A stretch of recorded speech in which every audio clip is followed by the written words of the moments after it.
အခုရောက်ရှိနေတဲ့နေရာလေးကတော့မော်ဘီမျိုးနယ်မှာရှိတဲ့သုံးညတဓမ္မရန်တီတရားရိပ်သာလေးဖြစ်ပါတယ်ဒီတရားရိပ်သာလေးကအင်းတကော်မျိုးနယ်မှာလည်းရှိပါတယ်ပင်ပန်းပင်လေးတွေနဲ့အရန်ကိုတော့ပါရပြီးတော့မှတိတ်ဆိတ်တဲ့နေရာလေးဖြစ်ပါတယ်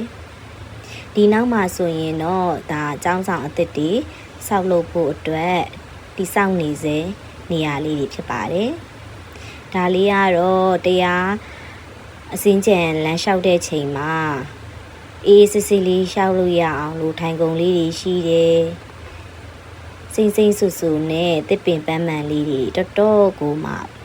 များစိုက်ထားပါတယ်မြင်းနီလန်းလေးနဲ့တာယာကြည်နူးဝယ်အလွန်ကောင်းပါတယ်ရေတကွန်လေးတွေလည်းလှုပ်ထားတာကိုတွေ့ရှိရပါတယ်